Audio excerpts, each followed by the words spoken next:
Understanding Shhh, a guide for English learners. Hello everyone, welcome back to our channel.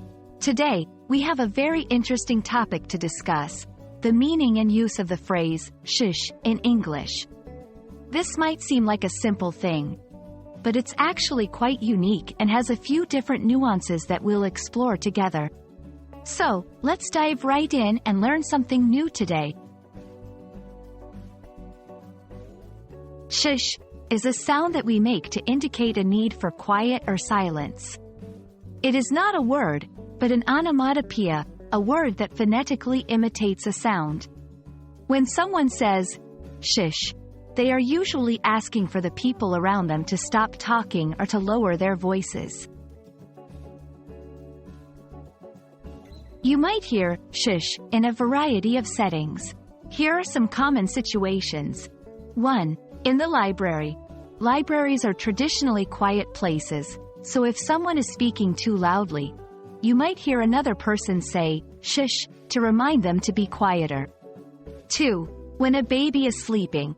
If a baby is sleeping and someone is making noise, a parent might say, shush, to ask them to be quiet. 3. In a classroom. Sometimes teachers use shush to get the attention of their students and ask them to be quiet. 4. During a movie or performance. If audience members are talking during a movie or performance, other audience members might say, shush, to ask them to be quiet. It's important to note that while shush is a request for quiet, it should be used politely. Using a gentle tone is key, as using shush in a harsh manner can be considered rude. There are a few variations of shush that you might also hear. For example, shush, a shorter version, but with the same meaning. Shush, another onomatopoeic word that is used to ask for quiet. Similarly, you might hear phrases like, be quiet, or quiet, please, used in the same context as shush. And that's everything you need to know about shush.